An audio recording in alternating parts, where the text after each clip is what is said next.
Halo semuanya, kali ini kita akan membahas ular Jormungand, serigala Fenrir, dan Hel yang merupakan anak-anaknya Loki dan Angrboda. Ketiga anaknya Loki ini akan menjadi musuh para dewa ketika Ragnarok tiba. Ular Jormungand akan beradu mekanik dengan dewa Thor, serigala Fenrir akan melawan Odin, dan Hel kurang disorot pada saat Ragnarok. Cuman peran dia adalah mengumpulkan pasukan mayat hidup atau pasukan undead untuk melawan pasukan para dewa. Oke, kita bahas dari awal kenapa ketiga anaknya Loki ini menjadi musuh para dewa, terkhusus buat serigala Fenrir. Nah, jadi Loki ini mempunyai istri yang bernama Saigin.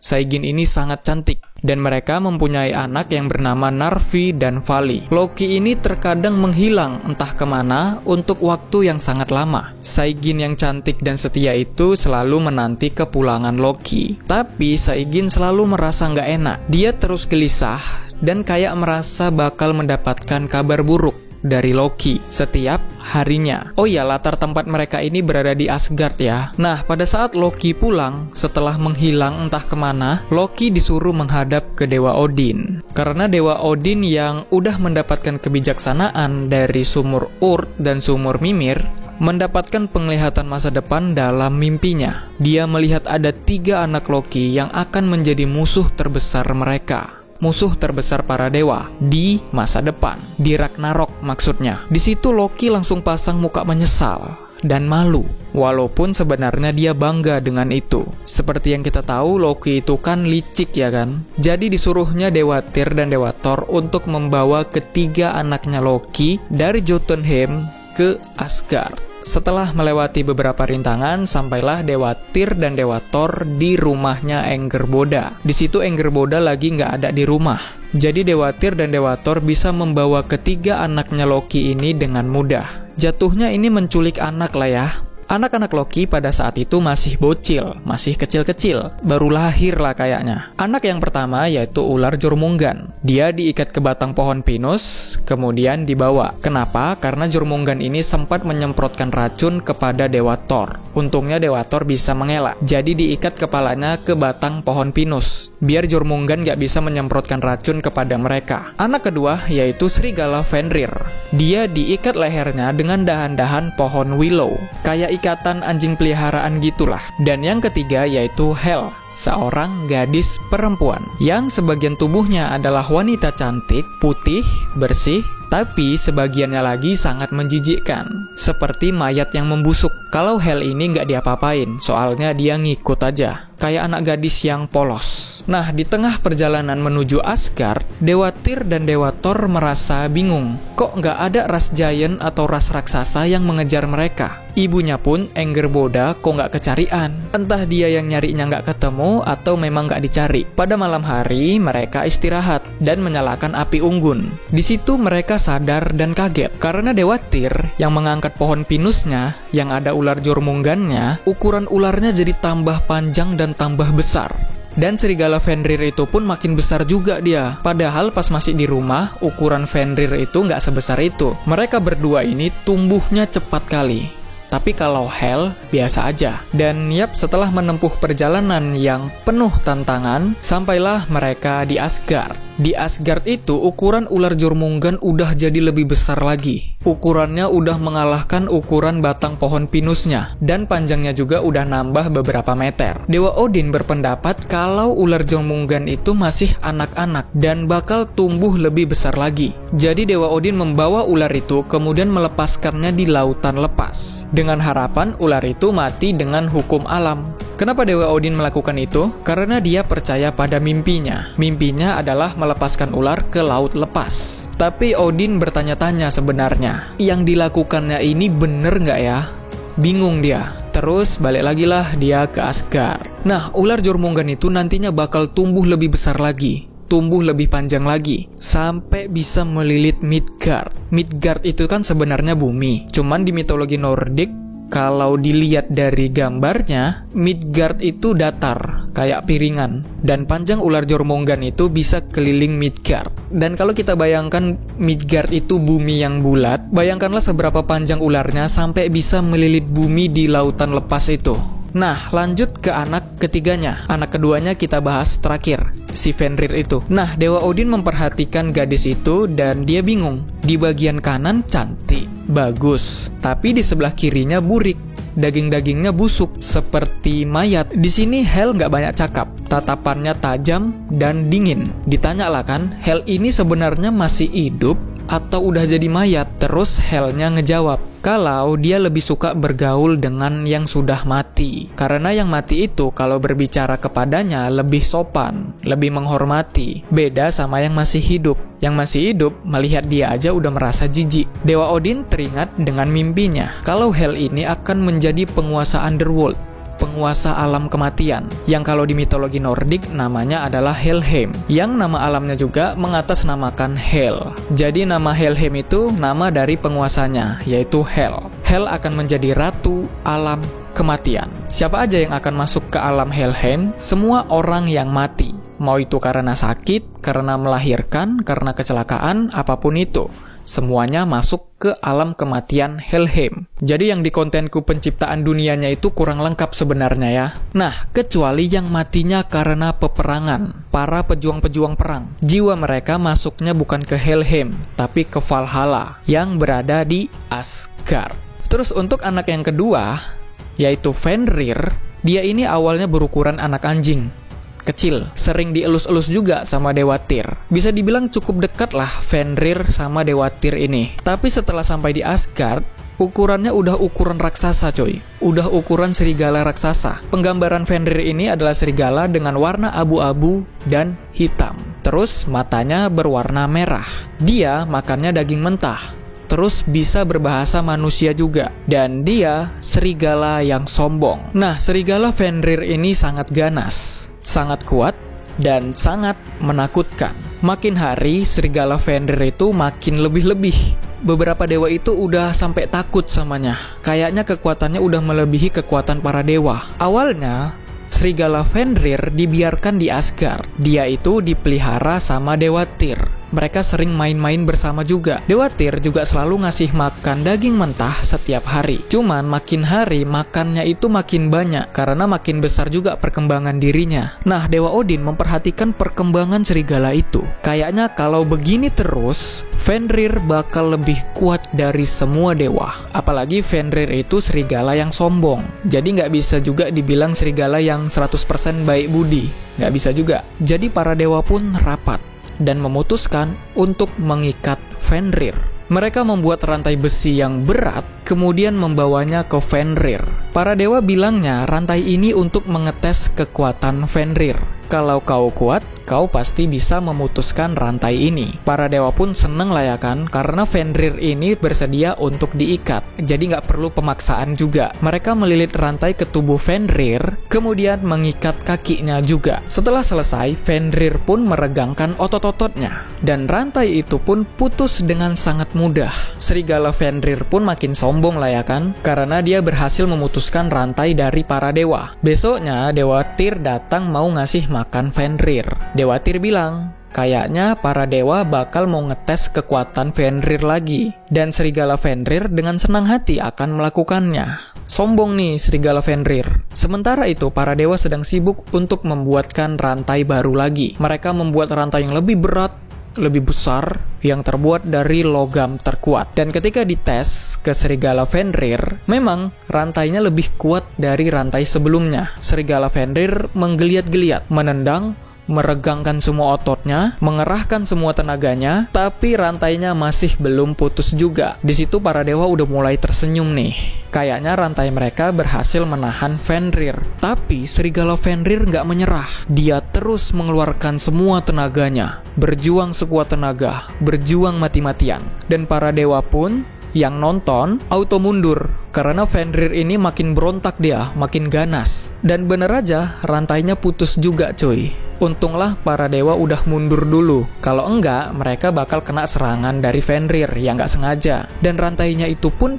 putusnya itu pecah dengan kekuatan dahsyat, kayak ledakan. Bukan ledakan juga sih, intinya pecah dengan kekuatan dahsyat. Nah, Fenrir kan berhasil tuh memutuskan rantai yang kuat tadi. Dikiranya Fenrir, para dewa bakal senang karena Fenrir ini berjuang untuk menunjukkan kekuatannya. Dia ingin menunjukkan ke para dewa kalau dia itu kuat. Tapi dalam pandangannya, kok para dewa bukannya senang? Fenrir berjuang mati-matian loh, kok malah nggak ada yang senang? Nah, kejadian itu membuat Fenrir jadi kepikiran. Di sisi lain, Dewa Odin masih terus berpikir gimana caranya untuk mengikat Fenrir.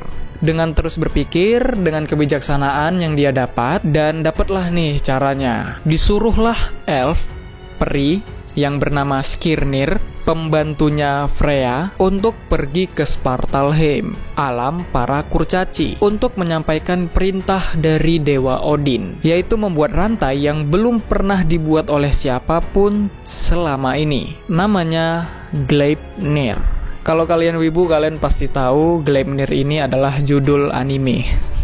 Nah, para kurcaci nyimak lah ya kan penjelasan dari Skirnir, elf itu, gimana penggambaran hasil jadinya yang diinginkan oleh Dewa Odin. Para kurcaci kemudian mengumpulkan bahan-bahannya, dan inilah 6 bahan yang dikumpulkan. Yang pertama, suara langkah kaki kucing. Yang kedua, jenggot seorang wanita. Yang ketiga, akar gunung. Yang keempat, otot beruang. Yang kelima, nafas ikan. Yang keenam, ludah burung. Kalian bayanginlah gimana bahan-bahan itu diubah menjadi Gleipnir.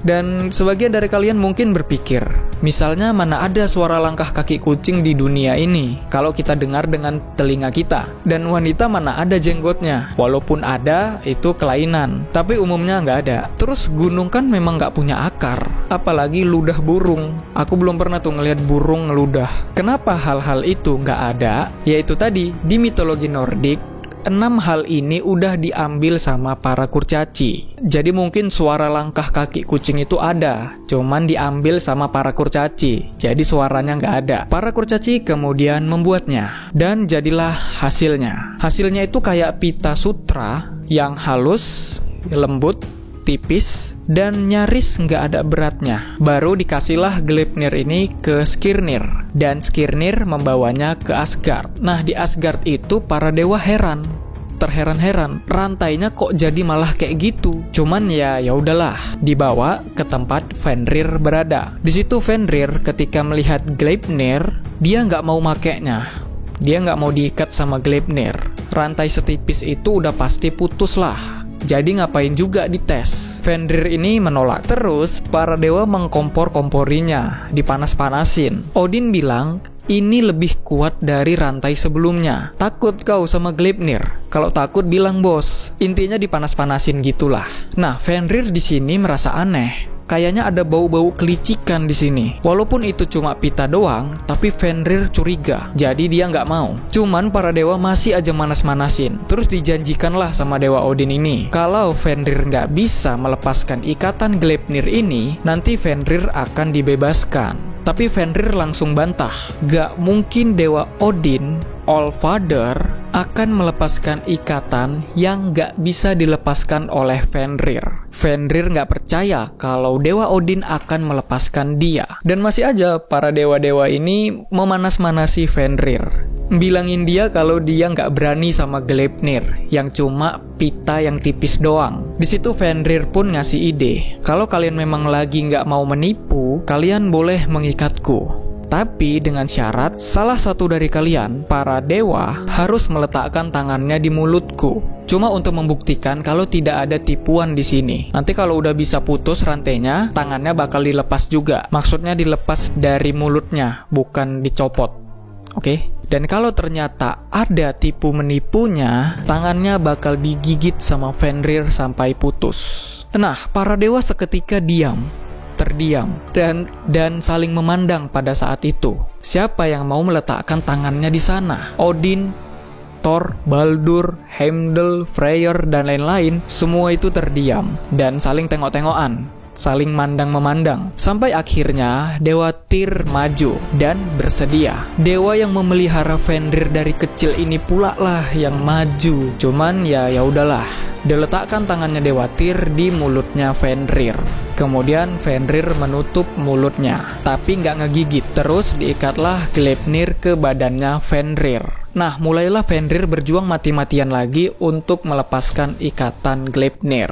Menggeliat-geliat dia, memberontak, diregangkan semua tubuhnya. Tapi bukannya putus, ikatan Gleipnir malah jadi makin kencang. Para dewa di situ udah mulai tersenyum. Kayaknya Gleipnir ini bakal bisa mengikat Fenrir. Terus ketika mereka udah yakin nih, kayaknya memang gak bisa diputuskan, mereka semua, para dewa itu tertawa. Cuma Dewa Tyr lah yang gak tertawa. Dia cuma diam. Fenrir pun menyerahlah. Gak sanggup dia memutuskan Gleipnir. Berhenti dia. Harusnya pada saat Fenrir berhenti bergerak, ya harusnya para dewa melepaskan Gleipnir. Karena itu yang diucapkan Odin sebelumnya. Tapi malah ketawa aja terus, nggak dibuka Gleipnirnya. Terus sadarlah kan kalau Fenrir ini ditipu sama Dewa Odin. Fenrir dan Tyr pun saling tatap-tatapan. Fenrir kayak nggak tega gitu sebenarnya, menggigit tangannya Dewa Tyr sampai putus. Karena ya gimana lah, dewa yang memelihara dia dari kecil cuy. Cuman Dewa Tyr nyuruh gigit aja. Dewa Tyr kayak udah pasrah, gigit aja lah, gak apa-apa. Dan yap, Fenrir menggigit tangan Tyr. Tyr di situ menahan rasa sakitnya. Diem aja dia, padahal sakit kali memang. Lalu Fenrir melihat sebuah ujungnya Gleipnir dibawa sama salah satu dewa. Terus dia mengikatkan Gleipnir ini ke bongkahan batu yang besar. Terus dimasukkan ke dalam tanah. Dalam kali, lebih dalam daripada dasar lautan. Yang pastinya itu akan membuat Fenrir gak bisa kemana-mana. Di situ dia sadar, ternyata di tesnya Fenrir ini, di rantainya Fenrir ini adalah untuk mengikat dia, biar gak kemana-mana, biar gak bebas. Jadi bukan untuk ngetes kekuatan. Dan Fenrir otomatis marah besar kepada Odin. Dia bilang, kalau kau gak menipuku Odin, aku bakal menjadi sahabat para dewa. Cuman karena rasa takutmu itu yang membuat kau mengkhianatiku. Fenrir bersumpah akan memakan bulan, akan memakan matahari, dan dialah yang akan membunuh Odin. Odin akan mati di tangannya. Odin akan mati di kakinya. Dia nanti akan menikmati atas pembunuhannya kepada Odin. Dan yap, sesuai takdir, di Ragnarok nanti Fenrir akan bebas dan dia akan menghadapi Odin. Terus para dewa auto mundur nih, karena Fenrir itu menjadi semakin memberontak. Terus salah satu dari para dewa menancapkan pedangnya ke mulut Fenrir. Pedang itu menancap di rahang bawahnya. Jadi Fenrir agak susah gitu mau nutup atau buka mulutnya, sehingga air liurnya mengalir keluar. Dan itu menjadi sungai. Semua para dewa pulang dengan bahagia, dengan rasa senang. Mereka tertawa dalam perjalanan pulang. Cuman Dewa Tyr lah yang diem aja. Sungguh serigala yang malang. Walaupun dia itu sombong, tapi sebenarnya dia pengen gitu jadi sahabat para dewa. Cuman karena ketakutan Odin itulah yang membuat Fenrir jadi memusuhi para dewa, terutama Odin. Kalau kalian main game God of War di mitologi Yunani, konsepnya ya mirip-mirip lah sama ini. Karena Zeus terlalu takut sama ramalan, jadinya Kratos memusuhi dia. Karena Odin terlalu takut dengan mimpi masa depannya, jadinya Fenrir memusuhi dia. Untuk ular Jormungand, abangnya Fenrir, aku juga kurang tahu sih urutan saudaraannya itu yang mana. Cuman di sini anggap aja ular Jormungand yang tertua. Dia sebenarnya cuma nggak suka sama Thor. Mereka berdua ini memang saling membenci. Untuk cerita singkatnya, kenapa mereka saling membenci, kalian bisa cek aja card yang ada di atas video ini. Untuk yang Hel, aku kurang tahu nih, apakah dia ada masalah sama dewa-dewi atau enggak? Ataukah cuma ngikut perintah ayahnya, Loki, atau saudara-saudaranya? Aku juga kurang tahu. Buat kalian yang tahu, boleh banget tulis di kolom komentar.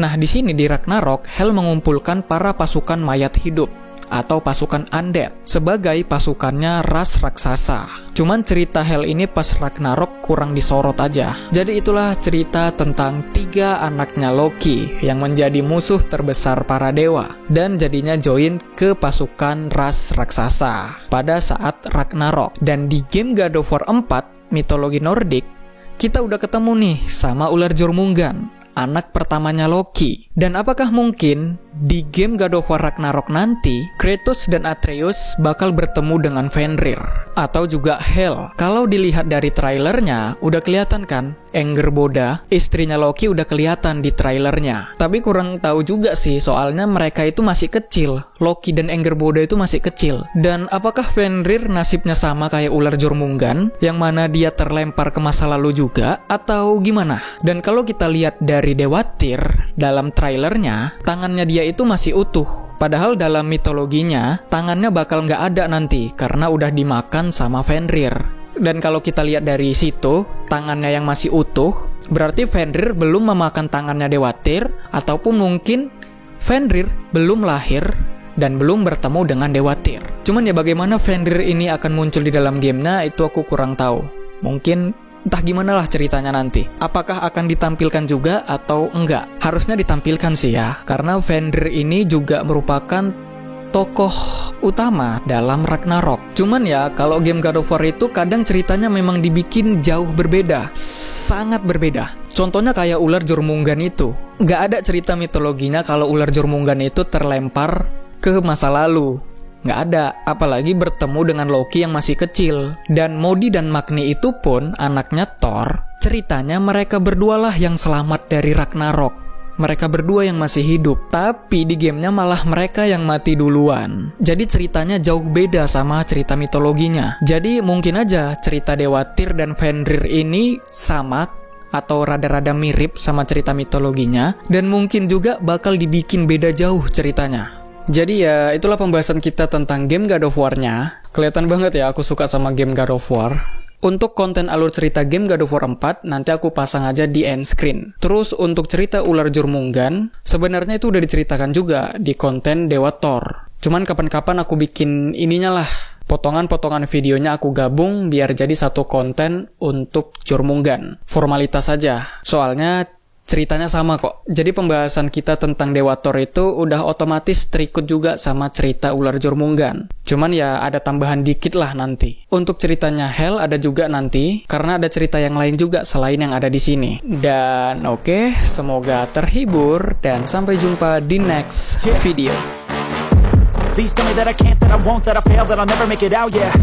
Please tell me all the bad, never good. Fill my head full of every single doubt, yeah. Please say any negative thoughts. I pop off when I hear people say I cannot. I get off to the thought of proving everyone wrong. I won't stop to the top, so you better back off and get lost. I'ma stay loud, stay proud, never run